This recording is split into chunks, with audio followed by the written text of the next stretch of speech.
Kathleen has experience in both the running voter polls for elections, and you used to work for the state of California in doing taxes. Is that correct, Kathleen?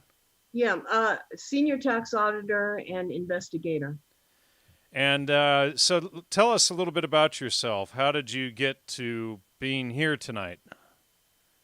Okay, well, first of all, I was when I first moved up here to the mountains. I had moved up here with two kids, came out of divorce, and finished school at Cal State University, San Bernardino, and landed a job in '99 through 2016 working for the California State Board of Equalization. And I was a sales and use tax auditor. So I did sales and use tax audit, and I also did special investigations. And boy, that was very, very eye opening. Um, you know, I was also a Democrat at the time. Can I just say that? I was a Well, Democrat. I used to be one too, so I feel for you. So, Yeah, well, you know what? I was a Democrat because really, essentially, I was on public assistance while I was going through school. I had no child support. I didn't get any help, so I was kind of in dire straits, and I was being helped through school, and anyhow, that's how it went, and I really didn't think much beyond that, to be honest. Okay, so anyway, working for the Board of Equalization, um, I started noticing things that got a little strange, started becoming very, very huckly buck around 2012, Obama's second term. I just noticed that they started doing strange things like bringing in programs for the auditors. And they had this thing called the WIG program, which basically blew out the water all of the taxpayers' privacies, all of the things that as auditors we held near and dear. Um, we became almost like collectors, almost like we are shaking down uh, the uh, the poor taxpayers, and we had to report how much money we thought we could get out of them without even first going into the audit account. And I saw things getting very, very strange, and they started changing our language too. Started telling us words what that what year was this? okay, this started about 2012 when things started getting really strange at the Board of Equalization. And what was happening is top people in the board were starting to get into trouble. And of course, this doesn't get in the media. Nothing's getting in the media. But people, there was like millions of dollars suddenly missing when other departments started doing audits on them.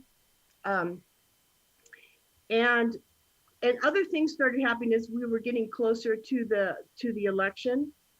Um, what started happening, there was this one a gentleman, his name was Nathan Miller, and he was actually Diane Harkey's deputy uh, assistant, and he was in our office. Well, he had to step down just because of a tweet that was anti-Hillary.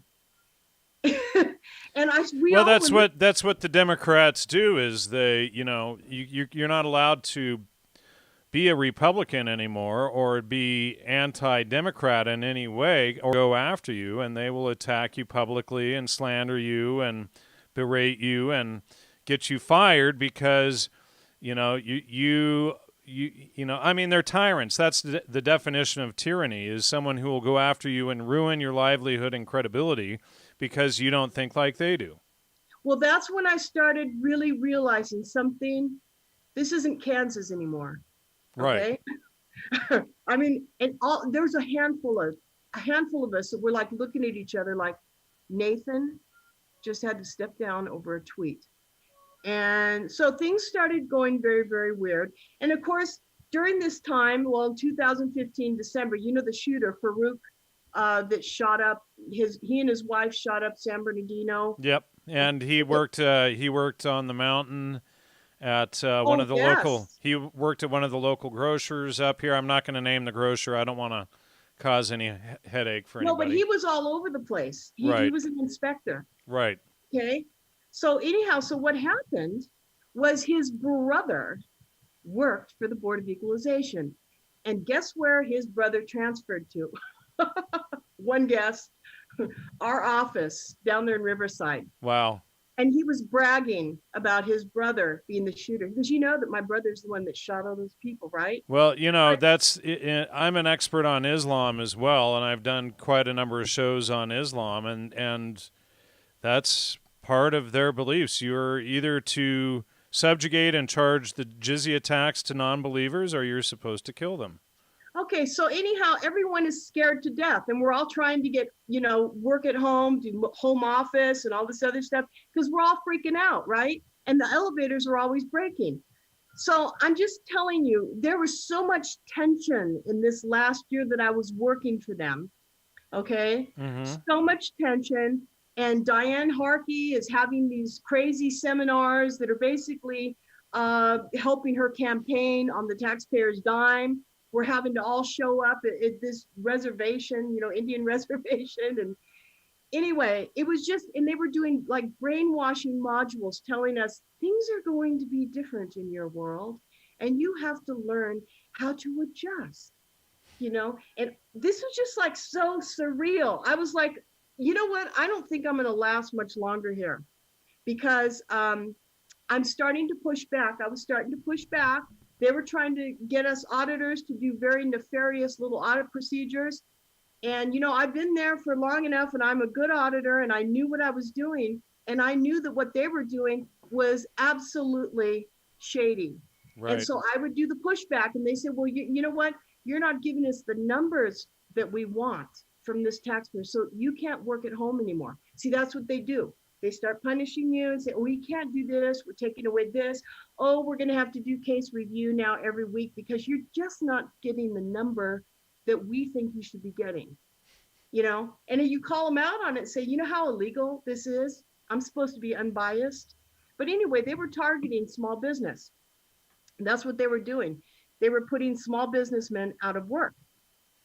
So anyhow, I'm watching all this stuff getting like crazier and crazier. And then towards the end of 2016, okay, right after the elections, this was the weirdest thing I've ever witnessed in my life. I come into the office.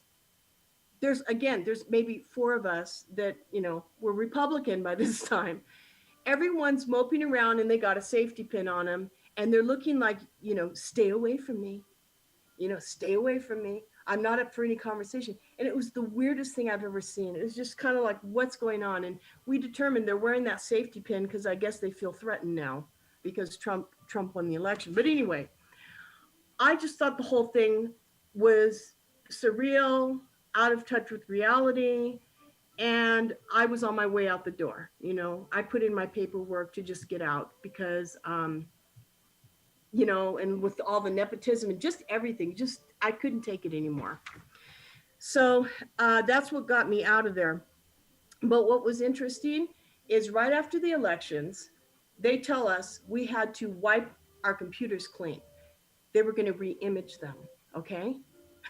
Now, I didn't care, I wasn't going to re-image anything. And they said, by the way, you better not have any secret files on you. You better not have any information, from anything from the BOE, because, you're going to be in for a lot of trouble if you do. And, so I was okay with it. It was like, just get me out of here because it was just too creepy.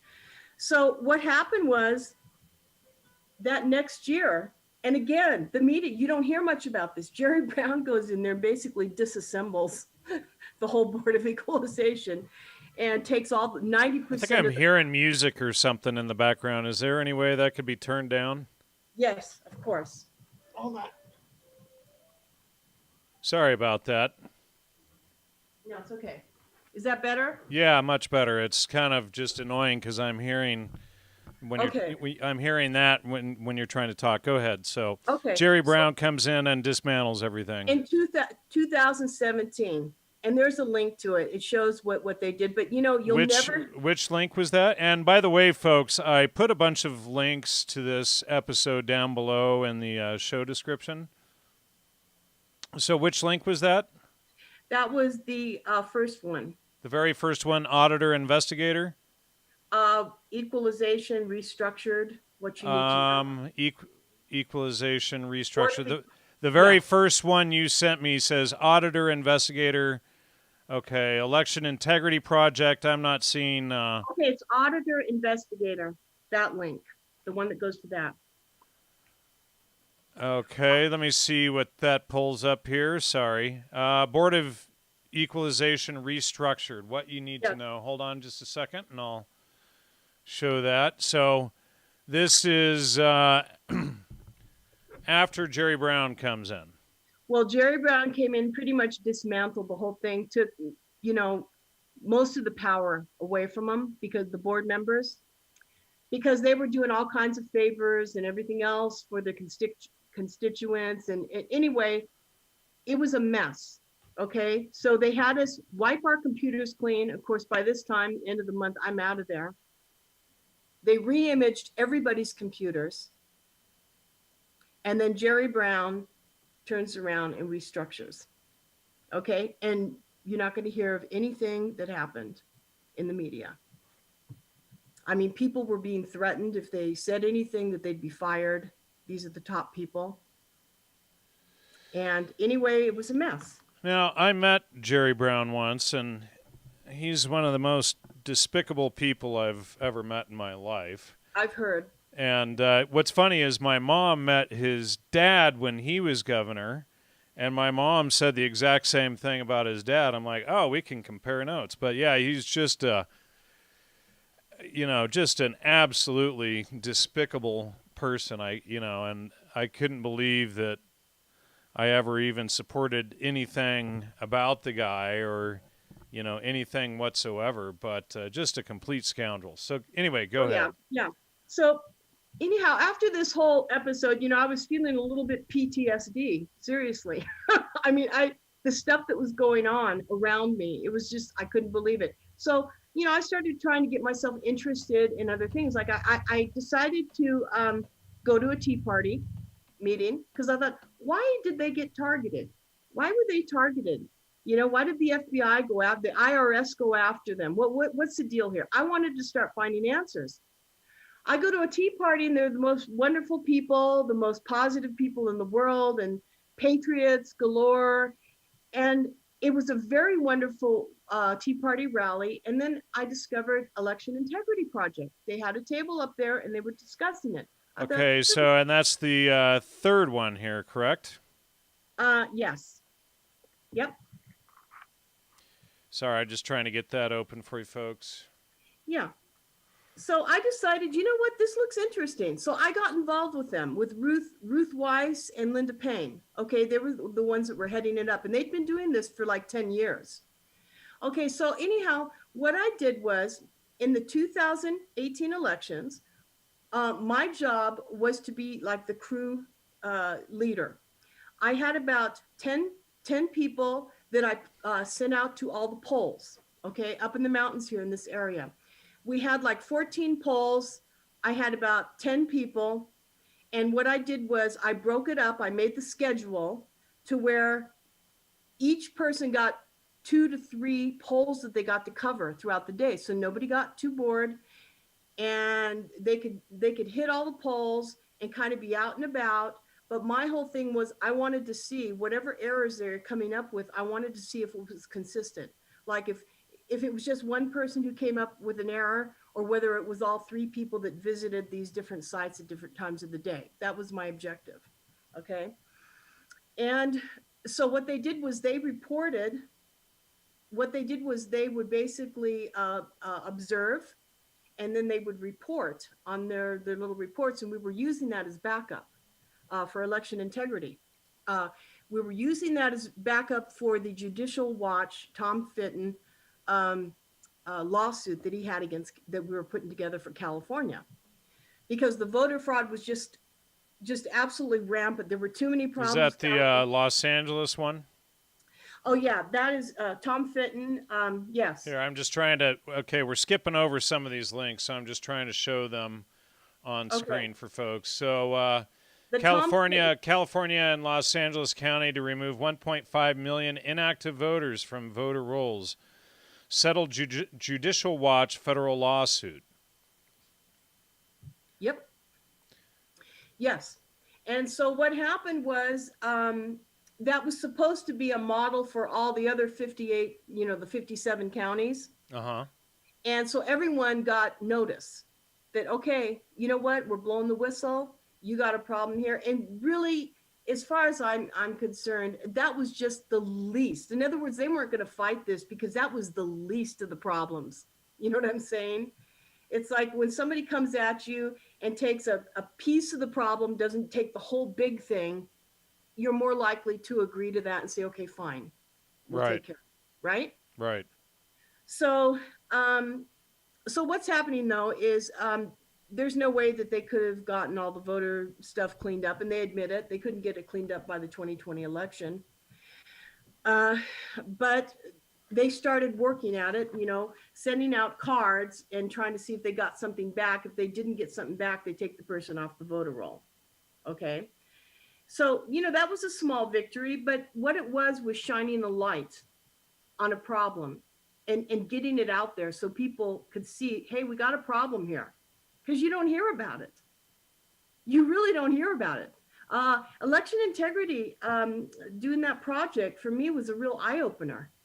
And actually, you know what, going and working the polls was even a bigger eye-opener, because you are really getting into the belly of the beast at that point, so to speak. But anyhow, working with election integrity and then seeing that victory with Tom Fitton, that's what kind of led me to the next thing. I went to the classes for the poll worker for San Bernardino, offered those classes. And by the way, I think everyone should take those classes. I don't care if you work the polls or not. Take the classes, know what they're telling the poll workers. Take the supervisor class. Let people start learning what they're telling the supervisors. It's important that we start understanding and learning about our election process, because see, when they're doing things in broad daylight, you don't know it unless you know what to look for, unless you educate yourself. So anyhow, I decided to work the polls after a couple of elections with election integrity and handling all that, getting all the errors in. And the biggest error, by the way, I want to go back. The biggest error was in 2018, they had like a 240% increase in having to do provisional voting because ballots were not making it to mailboxes. They were not making it. But that's Trump's fault. Well, no, it isn't. I'm teasing. I know you're being facetious, but what I did was because the mail was not coming, people were getting very, very angry during that election, because what happened was they had to vote provisionally and they didn't want to. So I went to the post office that same day. I cut out, and I had one of my people cut out and check another post office up here. I went down to the post office. I said, do you have ballots sitting around here? It's election day. Do you have ballots that you have not delivered? And she goes, well, yeah, because we didn't get them in time. I said, really? I said, okay. And I left it at that. Obviously, I can't run back there and get my camera and start taking pictures and, documenting all this. Couldn't do that. But you know what? I kept that for my, in my notes. I put that in there. And sure enough, the gal that went to the other one, the same thing. They said that they didn't get them in time. That's why they weren't getting delivered. But this happened across California, because I had a friend working the polls, which he does every election. And he told me it was an absolute circus in Riverside, because he said, you know what? We got bombarded. All these people that usually, just vote by mail, they got bombarded because they didn't get their ballots in the mail. So it wasn't just a little mountain community. It was happening across. It was happening across the board. In fact, that was one of the things that triggered the lawsuit with Judicial Watch, because there were tons of people in LA that weren't getting their ballots. Well, and regarding this whole U.S. postal thing and the fake news blaming Trump. I mean, there is a reason why they're called fake news. But I want to read this, and I posted it about 6 hours ago on my Facebook page, and this was sent over by my mom this morning. Number one, Trump did not get rid of the former U.S. Postmaster General. She retired. Trump did not appoint the new U.S. Postmaster General. He was voted in by the board of the U.S. Postal Service governors. 3, processing plants have been shutting down and consolidating for years. And yes, part of that process involves dismantling equipment, which is most often reassigned to another processing facility utilized there. Some machines are dismantled and are not reused because, like everything else, they wear out and eventually aren't worth fixing. Number 4, yes, mailboxes in some areas are being removed. Why? Because mail volume in some areas has gone down, whereas in other areas, like the greater Seattle area, mail volume has recently increased. But with this too has been going on for years, and as many as 14,000 mailboxes were removed during the Obama administration. Where was the outcry then? And like Trump, and Trump has nothing to do with removal of the mailboxes now. Obama had nothing to do with the removal of the mailboxes then. And let's see, the U.S. Postal Service didn't.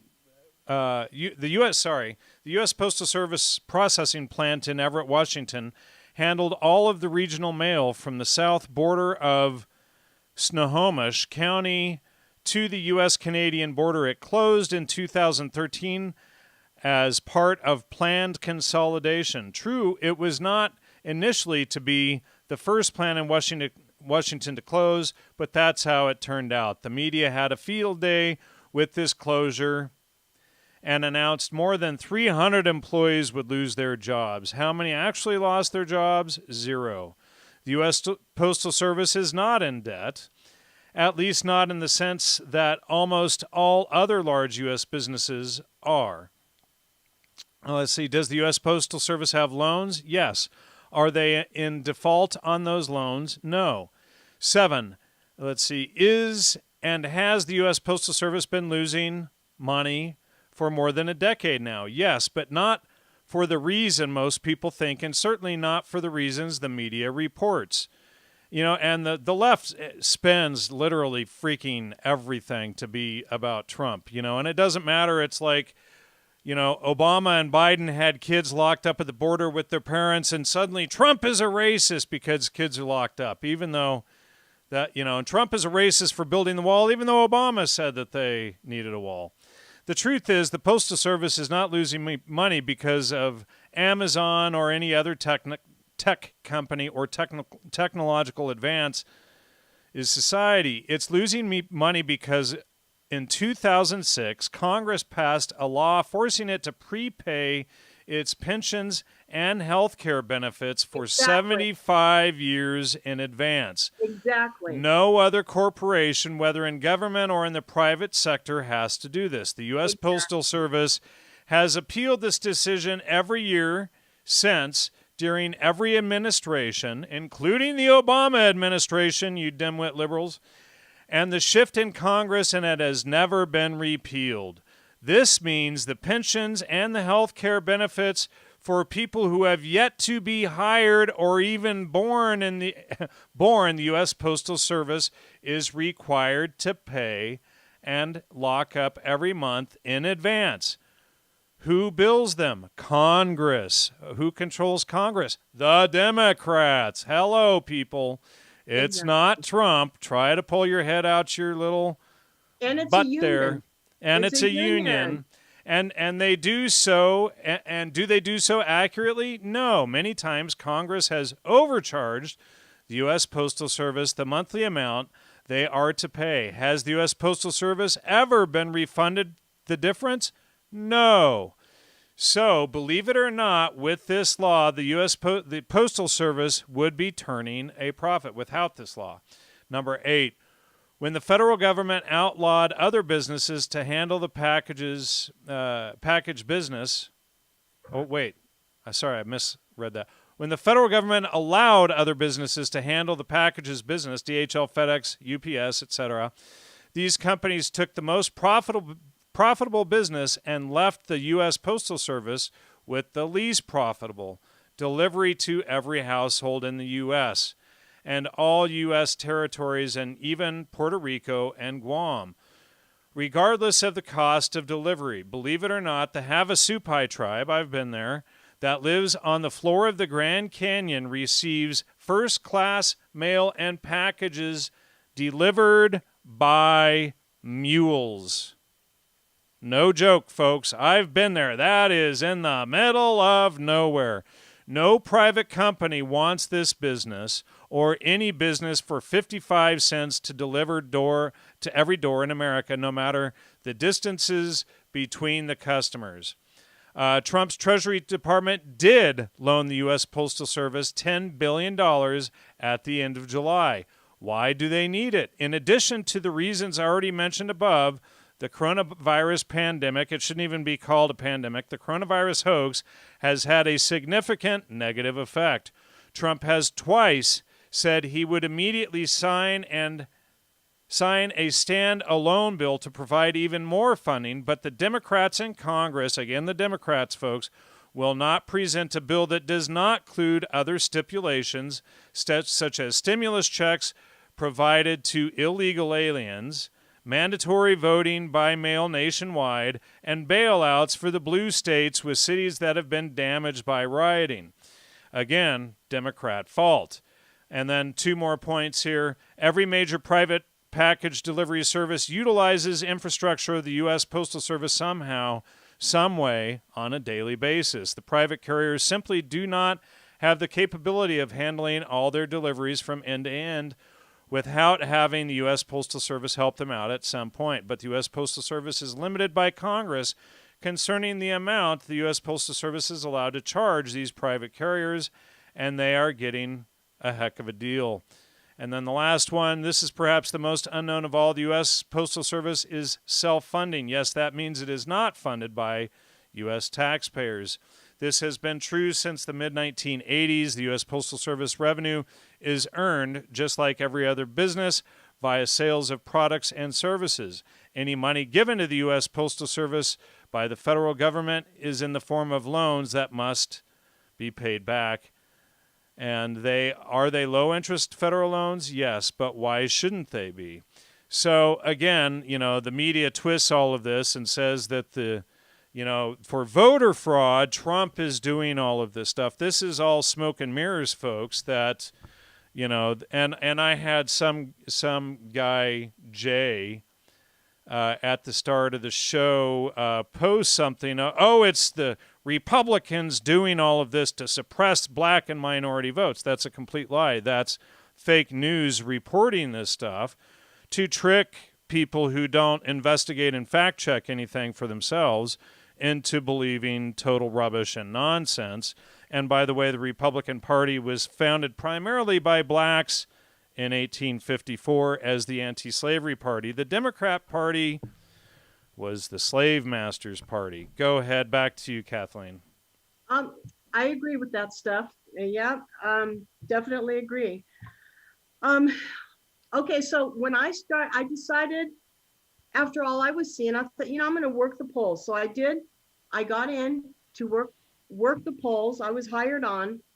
They're at 6 a.m. and don't get out till 9:30. And that was a very interesting thing too. The supervisor was 20 minutes late, okay? And she was a first-time supervisor that they hired for this. This was the largest precinct up here. This polling location had 12 precincts to it. So it was the largest up here. And so what happened was, the first thing that you're really supposed to do, something I learned because I took the supervisor's class as well, because I wanted to know what they're telling the supervisors to do. The first thing you're supposed to do is balance all of those ballots, those blank ballots that come sealed. You're supposed to balance that to the spreadsheet, okay? Like the inventory sheet. That that was not done. And I kept saying, don't we need to do this? And, oh, well, we're down 2 people. 2 people didn't show up. And the ROV did not replace those people for us. None of us could take a break. We had to stay at our station because we were down 2 people.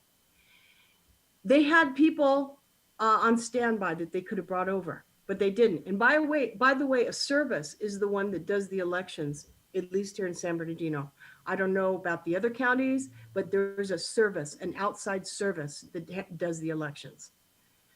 Okay, long story short, after all was said and done, finally at the end, it's 9:00 at night. She has these other 2 people that have, seasoned poll workers go ahead and, reconcile the ballots to the inventory sheet. Now, see, it says in the supervisor manual, she's supposed to do it with somebody else, right? She stepped out of it. These 2 people did it. You have to sign off on everything. It just gets real technical. 50 ballots were missing from the no party preference. Now, I know it didn't happen during the day because none of us could leave our stations. It didn't happen. These things came sealed. Everything was sealed up, taped up, okay? That means somehow 50 ballots were taken out before they were given to us, to our polling place. And I said, oh, okay. See, as an election integrity worker, I wasn't just a poll worker. I was also observing everything that was going on, which helped me tremendously because working the poll helps you to start learning what to look for. You know what I'm saying? And so anyhow, those 50 ballots were missing. They had me and this other person leave at about 9:45. And they said, okay, well, you can leave now. And so I did. I don't know what happened with those 50 ballots. You kind of you don't see those people again. You just kind of dissipate. But I can see how it is that ballots get stuffed because they get blank ballots and then they can fill them out later. That's why it takes all this time, I'm sure. That's why it takes 2 weeks or a month to get numbers. Or else they wait and see how many ballots do I need to take this election. Oh, I've got these ballots on hand. I never witnessed them filling them out, but it's starting to make sense to me. I'm starting to see. And I'll tell you the other thing. Every single county has a different printer, somebody who prints up the ballots.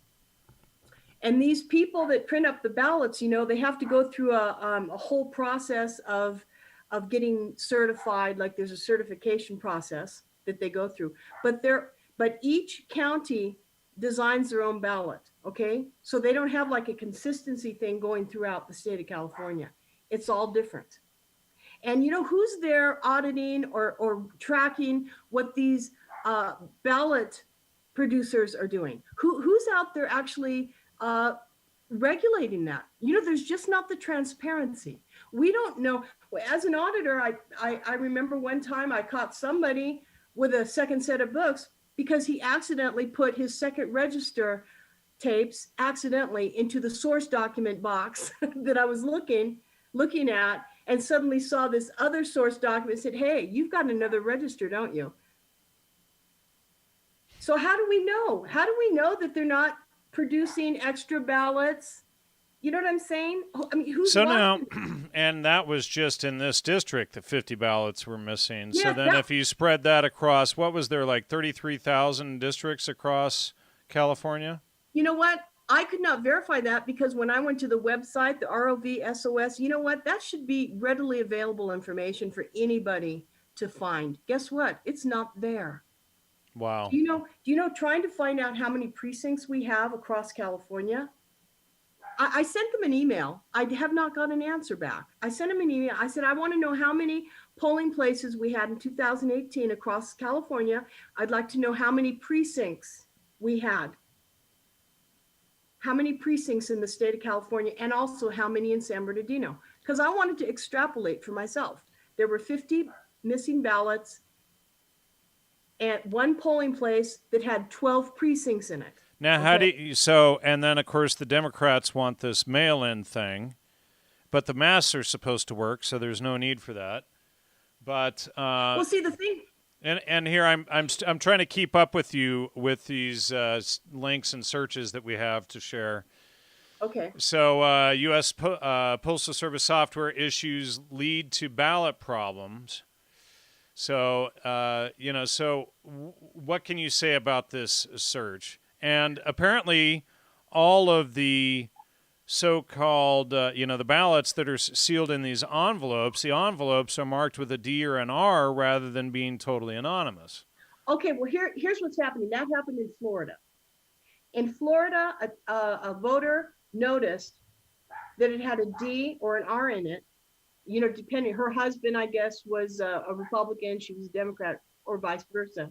And she noticed it on there. Then I started poking around because I thought, okay, so what's happening here? Well, because of the fact that they do everything slightly different by each county in California, there is somebody from San Diego that said in the primaries, yeah, it's written out. It's not even hidden, it's written out. And she believes it is on the outside of the envelope. See, confidentiality, having a right to a private vote is all lost when you do this vote by mail, especially when you're forcing it on people. It's like, I'm not saying that the post office is that they got nefarious stuff going on, but they are union, okay? They are union. Which means And they're going to be Democrat leaning. yes, they're Democrat leaning. And I'll tell you It something. doesn't mean every employee there is a Democrat. No, It because a means lot that of them work hard. it means that they're socialists by nature. Yeah, but you put a piece of bacon in front of a dog, and say, leave it alone. If somebody has a leaning and it's written out there on the outside of an envelope, come on. I think that, first of all, nothing should be identifying at all. And, I don't like the fact that people's signatures are out there, and the fact that when that goes into the ROV, that somebody is making a decision if they accept your signature or not. But on the other hand, the other side of the coin is there's been a lot of stuff caught by Election Integrity Project where stuff was either not signed or there's an X there and some signature supposedly witnessing it. We don't know. There's no integrity in that. It's like an oxymoron, when it comes to election integrity, when you have that kind of stuff going on. I think voter ID at the polling places. And then rare cases the other way. And then non-uniform election procedures in 58 counties. Yes. It's non-uniform. You know what? It kind of it's very unauditable. You know what I mean? It's very, very time consuming, very difficult to try to audit that. If you wanted to go in and really do an audit, it would not be feasible. And one thing I found out. And everybody thinks that it would be really easy to do and then it's regulated and every place is the same and yada, yada. But, it obviously should be. Well, I think uniformity would help a great deal. I know that there's different nuances everywhere, but I think having like a standard sort of format, but then maybe there's a reason that everything's different in every single county. Everything's different. Well, voting is done the same in every single county. So Correct. Why would you need, a person goes and punches holes and drops it in an envelope and then sticks it in a box. So that shouldn't be anything more than that. Exactly. And see what happened with this March election. Another thing I wanted to say, $280 million was spent by the state on this whole voting system that they put in, all brand new, okay? All brand new, without one bit of input from the taxpayers, okay?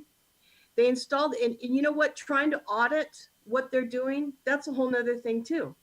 And then these electronic voting machines get hacked repeatedly. I'm sure you've heard those stories. Oh yeah, of course. And you know what they do? And I just remember that first day. It was absolute chaos at the polls when I did my first time working there. This new system was in place. what happened was we lost power because good old California, you know how California is. We lost power, and you have to have power to get those machines up and rolling. I don't believe that there is like, you know, you can't really, you can't get ahead of the game. Like, you know, we want to have all this electronic stuff and have all this stuff computerized, but then when you have a government that shuts down power right and left, Right. it's like, you know what, you can't have that. Well, the It's like road to hell is paved with convenience, well, yeah, but anyhow, yeah, it was quite a stumbling block there, but so anyhow, so yeah, the different vendors are used for all the different counties, and you know what, they are union. These printers, I found out that they are union. Okay, that's another thing. Wow. So They're what union. about, go ahead. So what about election interference issues?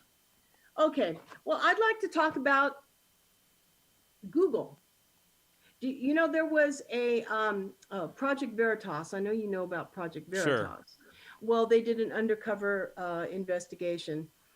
And, you know, honestly, Google employees reacted the same way as Board of Equalization employees. My last year that I was there, I told you everyone was so strange. Well, everyone flipped out at Google. Okay. The thing is, they are very heavily involved in elections. The way they throttle things, the way they uh, suppress the, you know, conservatives, and then everything is for the left, and the way they are. And that's 2 weeks ago that this Republican Senator Cotton explained election interference conservative blacklist in search results. Yeah, well, that's a very real thing, and they basically, Google knows it, and the poor guy that blew the whistle on it, boy, they came after him. He even had to make himself a little kill switch just in case.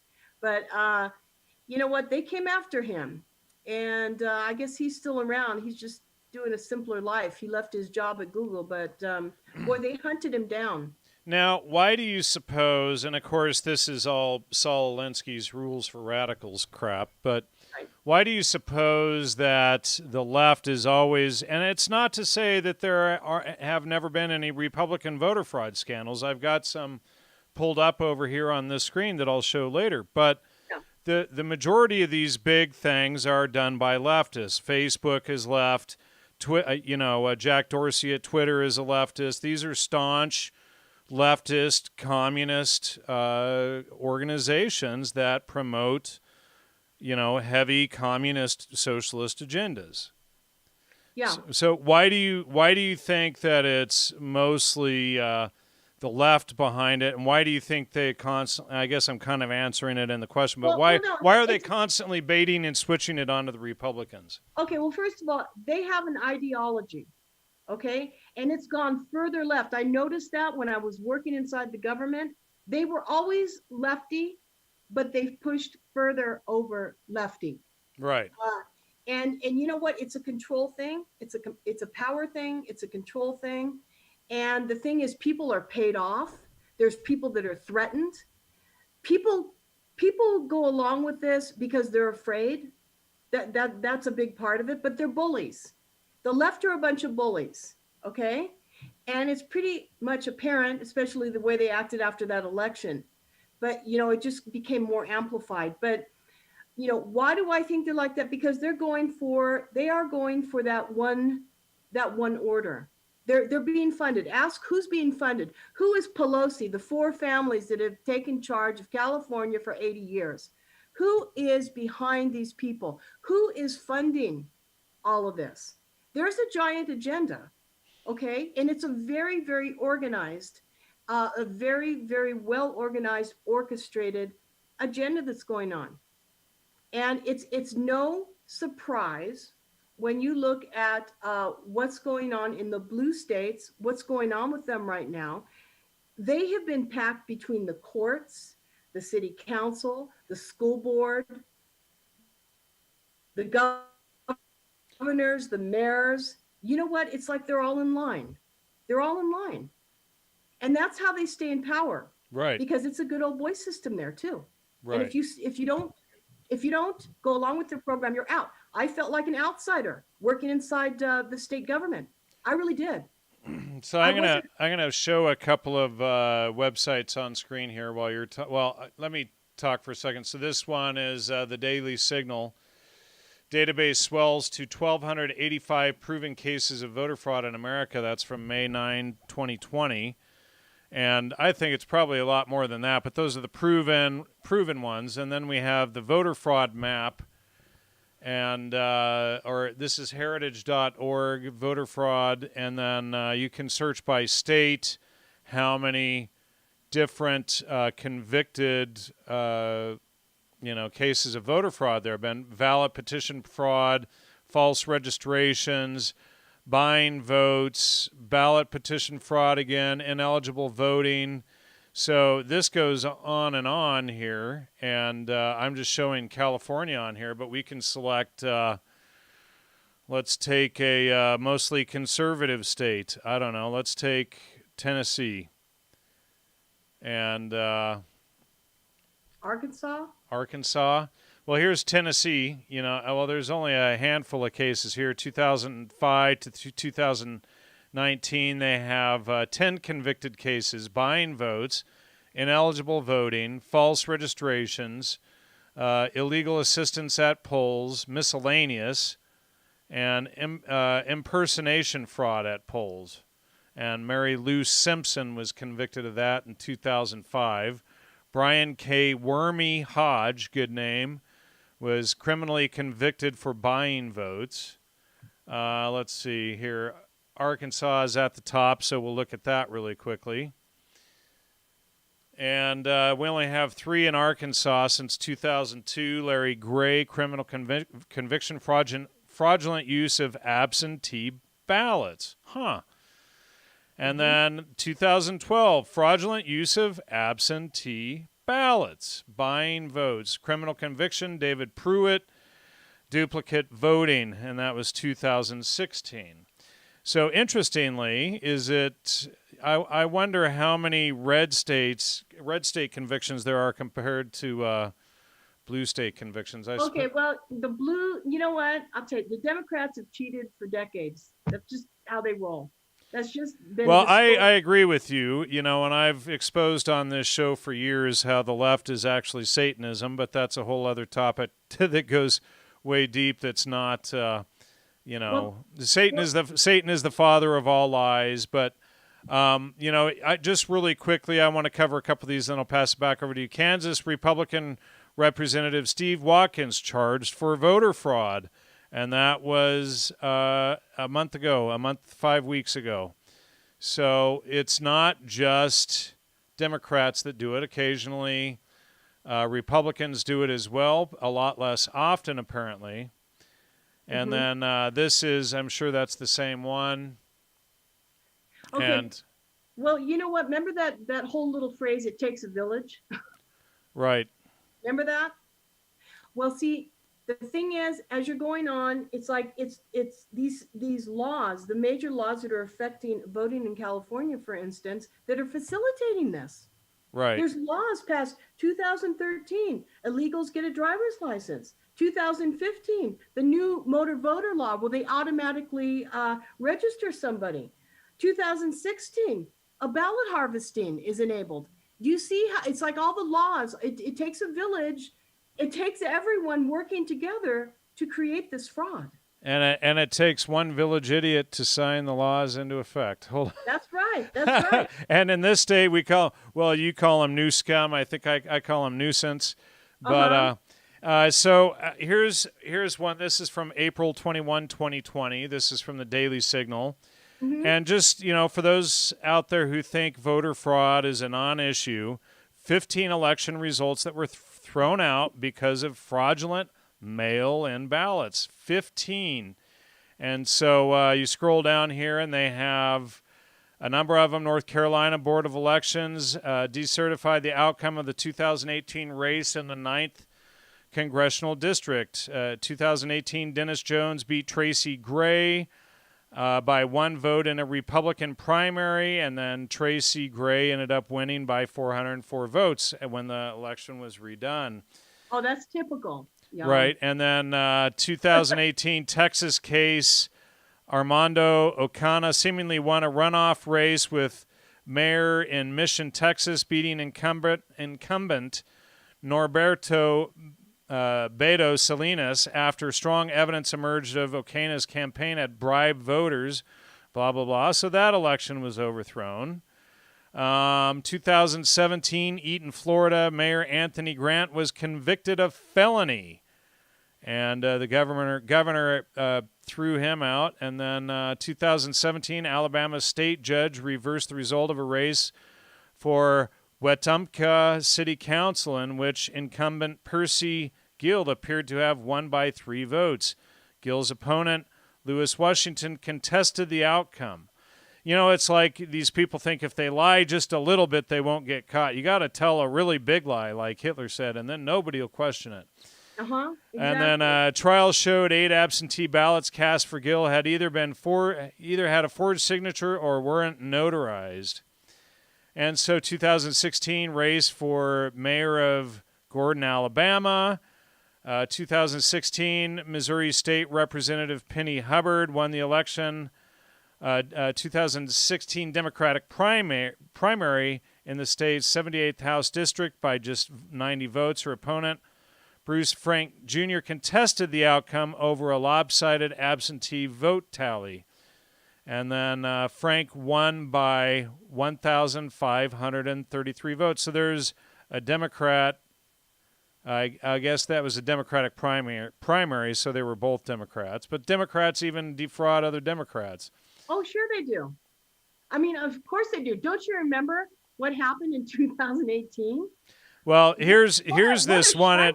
I lived in Santa Ana in 1997 when Robert K. Dornan and Democrat Republican Lorna Sanchez, and she was the Democrat, he was the standing Republican, and then it was a big hoopla, and in hindsight, they probably did do voter fraud on that. But yeah, but you know how ugly it got. Boy, they were having, like, I thought somebody was going to deck somebody, man, in the 2018 gubernatorial races.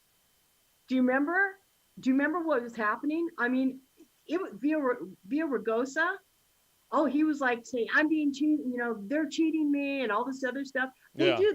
They eat their own. That's what they like to do. Yeah. They will destroy their own. So anyhow, it's pretty public. And the unions, like SEIU, the unions. Can we just talk about that as a machine? Because they're a huge machine. They intimidate people. I remember having to go to these meetings, and they just sit there and intimidate you and scare everybody. They say, if you vote Republican, you're going to lose everything. The KKK was created by the Democratic Party to threaten black and white conservative voters from voting Republican, because the Democrats were the slave party. Yeah. And they literally created the KKK, and then when the Democratic Party, or when the Republican Party was founded in 1854, it was founded because the Whig Party couldn't come to a consensus over whether they should be for or against slavery. So the Whig Party was entirely disbanded, and the Republican Party came out as the anti-slavery party. And then Abraham Lincoln was the first Republican voted for president, and he was, of course, assassinated by John Wilkes Booth, a Democrat, for freeing the slaves. But the KKK was created by Democrats to prevent people, to threaten them and or murder them, to keep them from voting Republican. Keep them down. Keep them down. That's right. Yeah. So what about major laws affecting voting in California? Okay, can I just say one thing about the union before I go on to that? Sure. Okay, with the union. Here's the deal. I think things are becoming very fever pitched. I don't know if you feel it. I feel it very fever pitched right now. I think because unions have been losing power. In 2012, And I was working for the board when all this stuff was going down. In 2012, see, we were really ticked off that they were taking our money and giving it to the Democratic Party, the machine. They were giving it without taking into consideration, maybe I don't want my money going to the Democrats, maybe I'm a Republican. So what happened was the unions were fighting it and fighting it. Finally, we got to the point where we were able to get an audit done on them. Of course, they tried to stonewall it. An audit was done from some outside firm to find out how much of our dues were actually being taken from us and given to the Democratic Party. It was some crazy amount, like 40%. Well, long story short, they had to give us the option of not paying that 40% of our dues because it was going to a party that we didn't want. Because basically they were silencing us by forcing us to go along with their Democratic machine.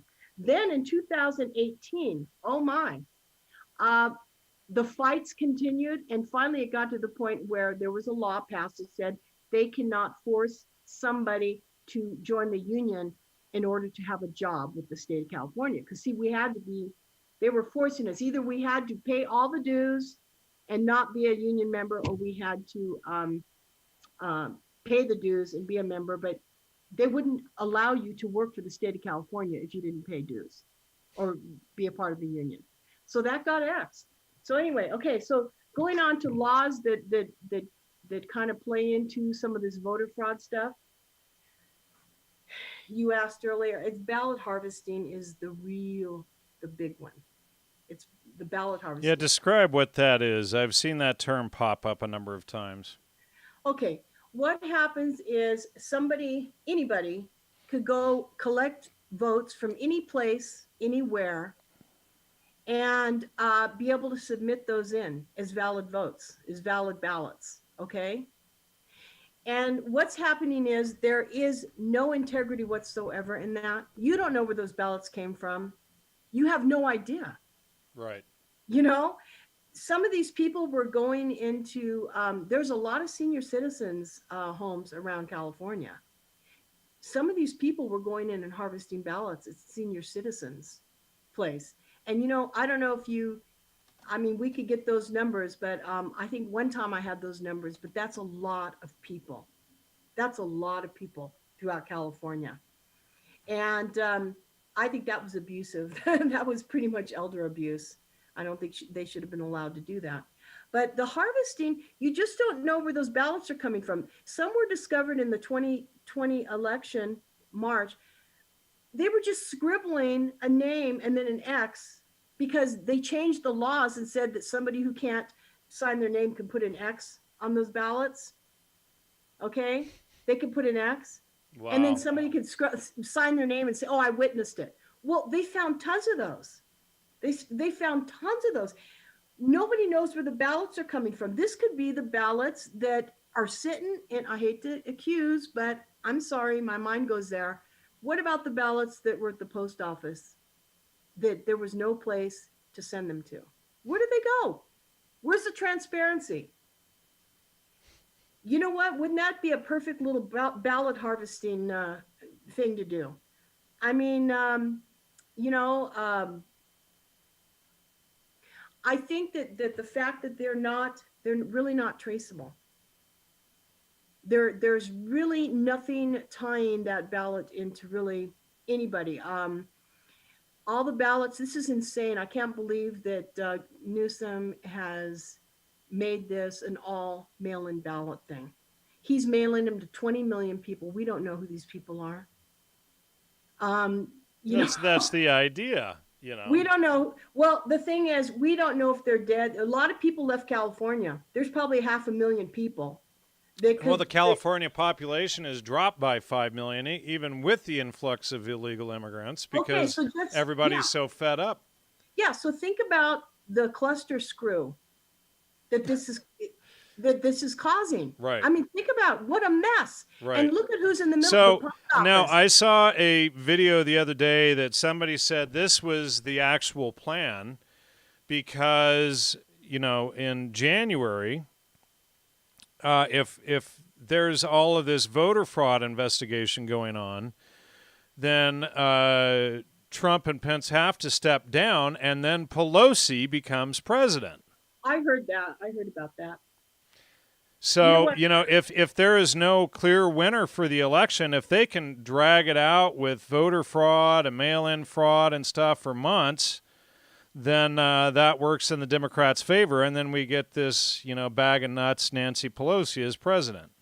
Well, see, I think throwing this kind of thing so close to the election, there should be consequences for Newsom for that. We have what, 40 million people here in California. 40 million. We're the second most populous. Texas might be bigger than that. To do this so close to an election, it's kind of like, when you're talking about Alinsky, basically we're getting hit from all angles. We're getting hit from voting, we're getting hit from riots, we're getting hit from just everything. Yeah.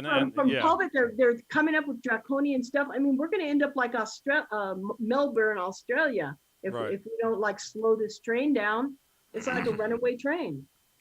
All right. Now, so go on. Well, so what were some of the major laws affecting voting in California? And then we had the AB 60 driver's license thing.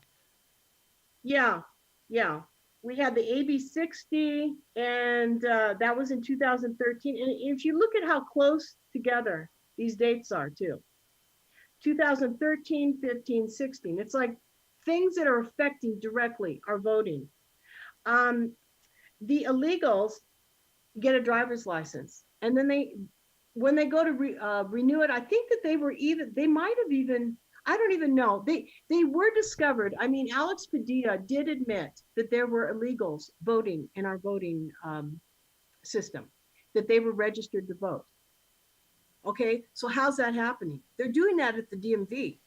Right. And, and they should only be allowed to, have a verified real ID to be able to vote, Correct. But basically what they did was they made standard driver's licenses for illegals only, and then anybody who was stuck with one, that had one from before then, now you got a driver's license that's really only for illegals. Well, here's what's happening. We have the California Real ID. Did you get that? Yeah, I basically had to. I have it too, because I had to renew anyway. Right. Okay, so everyone should have had the California Real ID by now. They keep pushing the date back, pushing it. California is not complying with that federal law. There was a federal law that said that we all got to have California Real IDs. It should have been by now. I think the date kept changing. I forget what the dates were, but they kept changing. But we all should have had them by now. That would resolve a lot of things. Right. Because you have to show everything. Well, they should have never allowed, illegals to have driver's licenses in the first place, and that wouldn't have created the problem, because everybody that used to have a driver's license, that was your ID that proved that you were a citizen. You know, and now in California, you have these stupid ammo laws where you got to do a background check to buy ammo, and your normal California driver's license won't allow you to buy ammo. So you have to have the real ID. Or get on a plane. Wasn't it? You can't get on a plane without your Right, yeah. And then Maine, I think, was the only state where the governor totally rejected the whole thing. But, all right, so let's go on to what's this SEIU Local 1000 influence on elections. Okay, well, that's what I was talking about. Another arm of the Democratic Party, the union. Because they are very, very powerful, and I'll tell you what, they are bullies. They are bullies, and you know what? People just kind of go in line with them, and they will call you out if you're not one of them. They will call you out publicly, like if you're in a meeting. Or what they did is when a handful of us decided to opt out of our dues going to their political campaigns, what happened was they start doing a presentation about the dangers of people like us. Right. Because it's a crack in the dam. You're destroying, you're so selfish. I mean, all the words come back, right? You're selfish. You only care about yourself. You Sounds don't like care. COVID rhetoric. Oh, you know what? If you really start analyzing, and I learned it from working inside the government, they're all the same verbiage. They use the same verbiage and everything. Right. We got about 10 minutes left, so Okay. let's go through what about fake voter registration and what did Judicial Watch find there? Okay, well, there was fake voter registration. There that you would find 2 and 3 people, and see, even Alex Padilla admitted to it. You would find 2 and 3 people, 2 or 3 registrations for the same person. Now, how did that happen? How did that happen? We don't know. You know why? Because there's no transparency.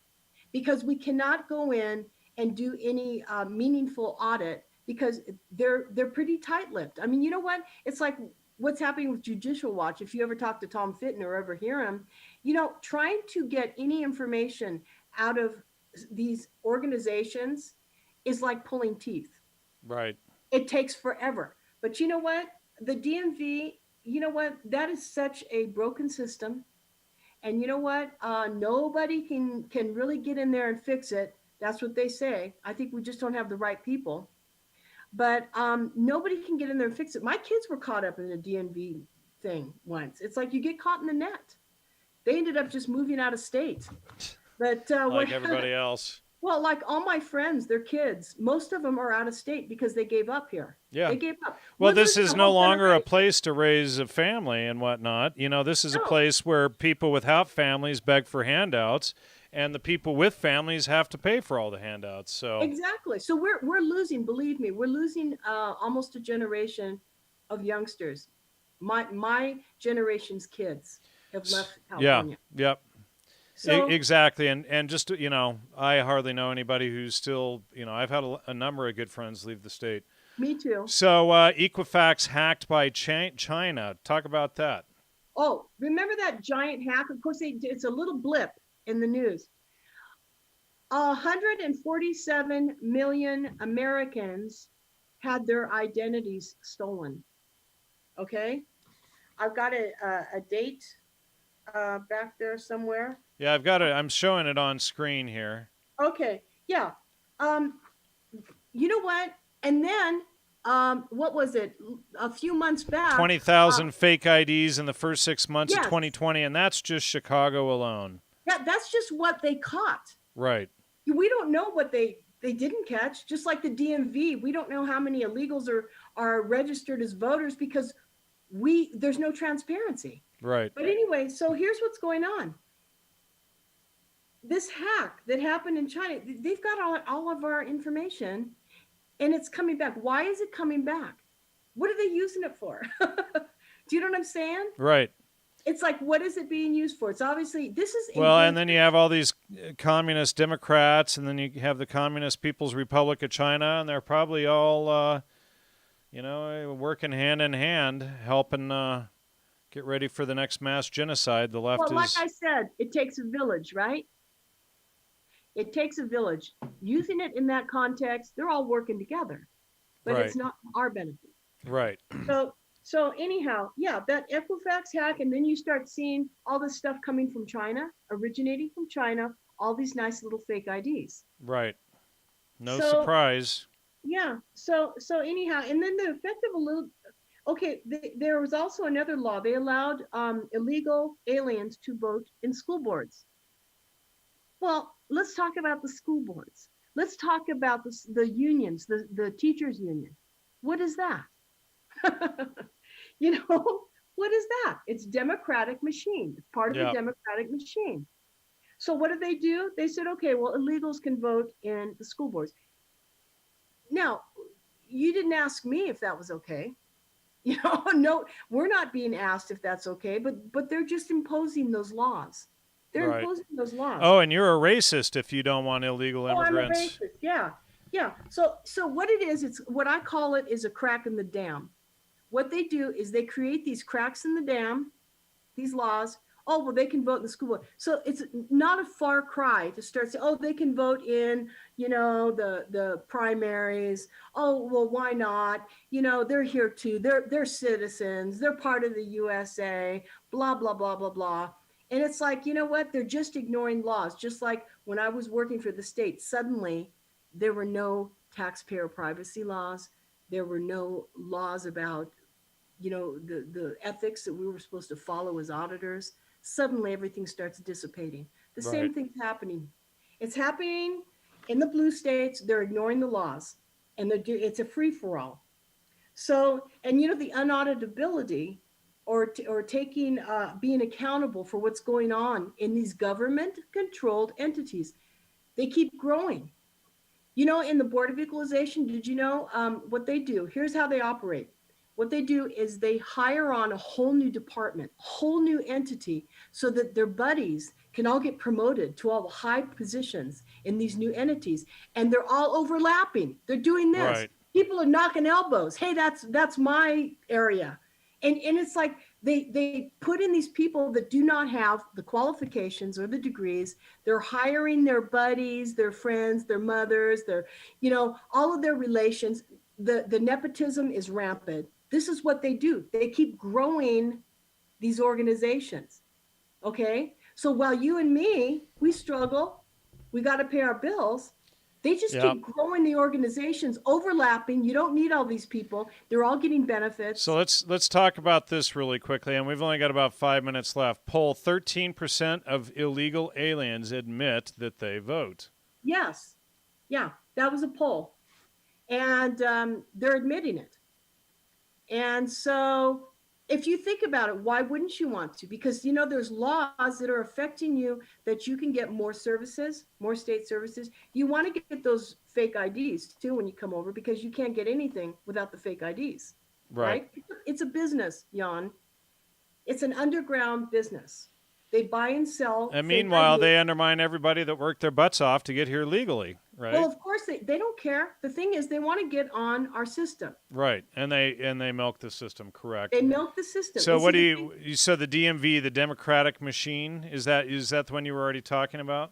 Yeah, I already talked about the DMV, the Democratic Machine, part of the machine. And I look at it like it's kind of like an octopus. That's how I see it. Social Security, too. Why isn't Social Security Administration going through their files and doing a complete audit and doing a purge? Right. Because you know what? The Social Security numbers, I know that they're being used by illegals. California audits DMV for 100,000 voter registration errors. Wow. And that's from March 2019. That is a lot. Yeah. And so, wow. Yeah, well, see, it's too close. The election is happening in a couple months. We're not ready for 20 million mail-in voters right, to definitely. be sent out when we're sitting here kind of like hobbling. Basically, we're hobbling. We're not ready for this. They had plenty of time to get ready, but we're not ready for this. And I'll tell you, there's Democrats that'll say, well, it's mostly 2/3 Democrat anyway. Well, that's really not true. Well, no, that's only the cities. The rest of the state is red, Yeah, and that's what they don't want to admit. You got people that live in cubicles and get their food out of wrappers that, that think that the whole rest of the state and the world needs to think like them. And, the rest of us living out in the mountains or somewhere are not like the cubicle dwellers, Exactly. So now, let's cover these last few points here. We got to wrap it up here. Okay. I just want to say that the loss of American voices is how we end up here. It's how we end up with draconian measures. The red states are happy. They're going about their business. Their state's not falling apart. Kids are in school. Everyone's happy, but not in the blue states. And you know what? Losing our voices through voting and everything else, and also through lack of education and being involved in our voting system. This is how we get here. And I want to say, I'm hoping people are waking up and realizing that this is not normal. Our way of life right now is not normal. Yeah, and they want to, it's the new normal. I mean, if you repeat that phrase, you're a frickin' moron. Yeah, no, this is not normal. In fact, it's detrimental to your health. And well-being and your kids, and it's social engineering, and you're a moron if you go along with it. It's a psych op, and exactly you're right.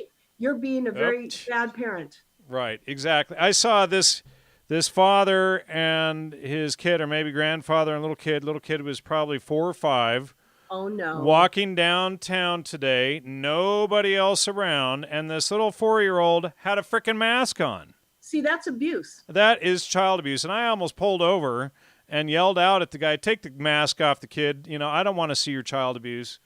You You know know, what, that doctors, that kind of crap really pisses me off, you you know. know something, Jan, doctors and also science professors, they all say children, these, you can't put masks on them. It's wrong. Yeah, I know, and it's child abuse, and you know, it's nonsense. And I've read the studies, I've looked at the studies on mask efficacy, which is very low. You know, for obese people, which have a much higher rate of carrying viruses and dispersing viruses, yeah, make obese people wear the mask. But the rest of us who are normal, we shouldn't be out there wearing them, you know, and what we need for our immune systems is fresh air. But if you know, if you don't have symptoms or anything else, you have no business wearing a mask, and especially putting masks on small children. Well, I So hope for a great awakening. I hope that everyone's going to wake up soon and realize that we can't continue. This is not sustainable to go yeah, down this road. I agree, you know, and people need to wake up that this is in fact a Marxist coup. Yes, it is. And I've been saying it for months, and I've been called a moron by old friends for daring to say it, you know. No, you're not. And they wouldn't even dare look at the facts. But I really appreciate your Cognizant dissonance. cognitive dissonance, correct. And, you know, I really appreciate your time tonight, Kathleen. Thank you for joining us. Thank you. And, of course, you know, my show is always throttled and shadow banned, so we try to get around it as much as possible. But we'll see if we get any traction for this episode. You know, they usually try to do whatever they can to keep me quiet. Well, So, Jan, you're awesome, and thank you for fighting the good fight. and thank you so much. And thank you, everybody, for tuning in tonight. Thank you also for those who donated during the week. Mike Fernandez, and there was a few others who sent donations directly after the show. Thanks to everybody. Thanks to those of you who supported in the super chats tonight and everything else. I have no idea if Google actually turns that money over. I wouldn't be surprised if they don't. Next week, we're going to have Steve Jones back. He's discovered even more about the behavioral sink and what he revealed in the Tiny Tim episode with him a couple months ago. So I'm excited to have him back next week. And then I believe Constance Comby is going to be back the week after that. So thanks, everyone, for tuning in, and have a good night. Bye-bye.